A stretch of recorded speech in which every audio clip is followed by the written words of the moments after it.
Assalamualaikum warahmatullahi wabarakatuh. Sebelumnya, perkenalkan nama saya Muhammad Ronald Arifin. Di sini saya dan teman-teman saya akan menjelaskan tentang investasi dan siklus bisnis. Baiklah, kita akan langsung masuk ke materinya.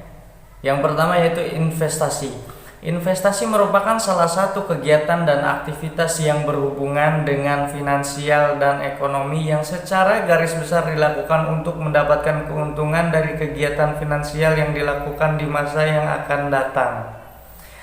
Saat ini, jenis dan wujud investasi sendiri sudah sangat banyak.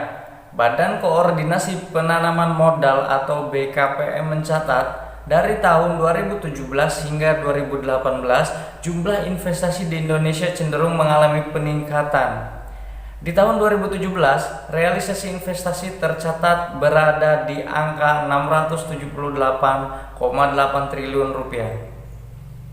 Sedangkan di tahun 2018, angka tersebut mengalami sedikit peningkatan menjadi 721,3 triliun rupiah atau naik sekitar 4,1%. Peningkatan jumlah investasi juga sudah terlihat di awal tahun 2019.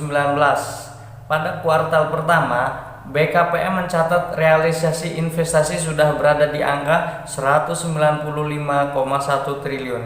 Angka tersebut naik 5,3% dibandingkan realisasi di investasi di tahun sebelumnya pada kuartal yang sama, yakni sebesar 185,3 triliun rupiah. Selanjutnya yaitu faktor-faktor yang mempengaruhi tingkat investasi. Faktor-faktor yang mempengaruhi tingkat investasi di antaranya yang pertama, tingkat pengembalian yang diharapkan. Yang kedua, tingkat suku bunga. Yang ketiga, tingkat pengembalian modal, peluang pasar, iklim usaha kondusif, dan terjaminnya keamanan stabilitas harga. Macam-macam investasi. Macam-macam investasi di antaranya yang pertama, investasi barang modal dan bangunan. Yang kedua, investasi persediaan bahan baku barang jadi.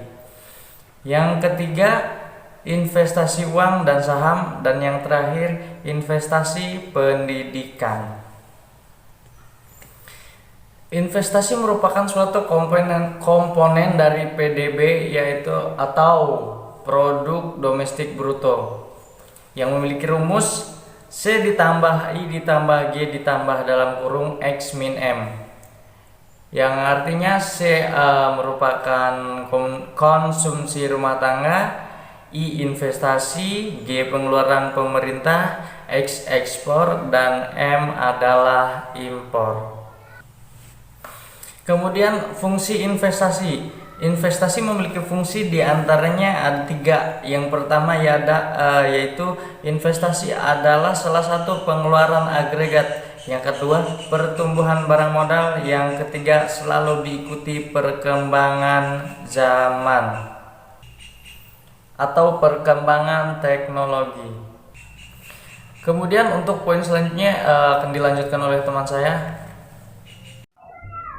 Selanjutnya ada faktor-faktor yang berpengaruh terhadap iklim investasi di Indonesia, yaitu stabilitas politik dan sosial, stabilitas ekonomi, kondisi infrastruktur dasar, berfungsi sektor pembiayaan dan pasar tenaga kerja, regulasi dan perpajakan, birokrasi, masalah good governance, korupsi, konsistensi dan kepastian dalam kebijakan pemerintah. Selanjutnya ada bentuk kerjasama usaha penanam modal asing di Indonesia. Yang pertama ada joint venture. Apa sih joint venture? Yaitu suatu usaha kerjasama yang dilakukan penanam modal asing dengan modal nasional berdasarkan suatu perjanjian atau kontrak. Selanjutnya ada joint enterprise, yaitu suatu usaha kerjasama yang dilakukan penanam modal asing dengan penanam modal dalam negeri dengan membentuk perusahaan baru. Selanjutnya ada kontrak karya, yaitu suatu kerja usaha yang dilakukan penanam modal asing dengan modal nasional yang terjadi apabila penanam modal asing membentuk Badan Hukum Indonesia. dan badan hukum tersebut akan mengadakan perjanjian kerjasama dengan badan hukum yang menggunakan modal nasional. Terus yang terakhir ada kontrak production sharing. Apa sih itu? Yaitu suatu perjanjian kerjasama kredit antara modal asing dan pihak Indonesia untuk mengekspor hasilnya kepada pihak pemberi kredit. Bidang-bidang usaha tertutup bagi penanam modal asing. Kriterianya itu ada beberapa, yaitu kesehatan, moral, kebudayaan, lingkungan hidup, pertahanan dan keamanan nasional, dan lain-lainnya. Selanjutnya juga bidang usaha tertutup, yaitu seperti produksi senjata, mesin, alat peledak, peralatan perang, dan lain-lainnya.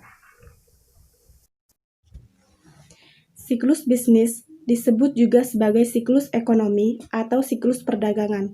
Secara sederhana, siklus bisnis dapat dimaknai sebagai rangkaian kondisi ekonomi yang terjadi secara berulang, konstan, dan teratur dalam periode tertentu. Variabel yang digunakan sebagai tolak ukur dari siklus bisnis adalah tingkat pertumbuhan produk domestik bruto. Fluktuasi perekonomian di setiap negara terjadi antara periode ekspansi dengan kontraksi.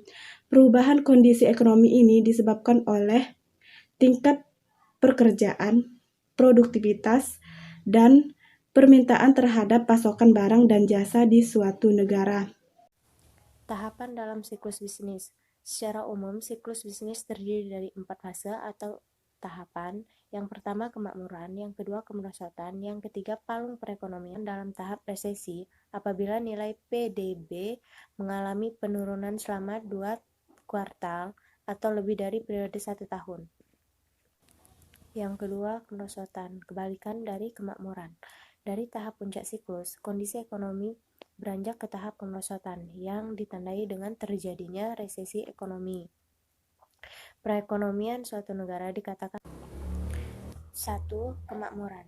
Kemakmuran dalam tahap ini mengartikan bahwa di mana perekonomian suatu negara sedang baik, laju pertumbuhan ekonomi tinggi, dan tingkat pengangguran rendah. Dan yang terakhir, pemulihan atau ekspansi. Selanjutnya yaitu palung perekonomian. Apa itu palung? Palung merupakan lekukan dalam pada tanah berisi air. Di laut, keberadaan palung ini membahayakan karena mampu menjebak, gimana jika ada orang yang terjebak di dalamnya akan sulit keluar sehingga beresiko terseret ke laut lebih dalam bahkan sampai kehilangan nyawa. Sebagaimana yang digambarkan, palung dalam ekonomi juga memiliki makna yang membahayakan. Palung perekonomian dapat dimaknai sebagai kondisi resesi yang lebih parah dan mengarah pada depresi ekonomi. Palung perekonomian dapat dimaknai sebagai kondisi resesi yang lebih parah dan mengarah pada depresi ekonomi. Suatu negara yang perekonomiannya mengalami tahap palung artinya harus merumuskan kebijakan baik moneter maupun fiskal guna menyelamatkan perekonomian negara. Awal pemulihan. Fase awal pemulihan merupakan fase kondisi perekonomian baru lepas dari kondisi resesi. Pada fase ini, suku bunga di Indonesia sangatlah rendah. Hal ini terjadi karena Indonesia perlu memberikan acuan bunga yang rendah demi menstimulus dunia usaha. Pada kondisi seperti ini, diharapkan masyarakat akan berani meminjam dana untuk bangkit dari usahanya. Untuk memulai usaha baru, pelaku usaha memerlukan bahan dasar. Pada sektor awal pemulihan ini, ada 3 sektor yang paling diuntungkan. Yang pertama yaitu sektor perbankan, yang kedua yaitu sektor pertanian dan pertambangan, karena setiap usaha memerlukan bahan dasar. Yang ketiga yaitu sektor industri dasar, karena industri ini untuk menyuplai usaha-usaha, maka ketika usaha mulai bangkit, usaha tersebut akan memerlukan kebutuhan dasar. Mungkin cukup sekian penjelasan dari kami tentang investasi dan siklus bisnis. Kurang lebihnya saya pribadi mohon maaf. Saya akhiri. Wassalamualaikum warahmatullahi wabarakatuh.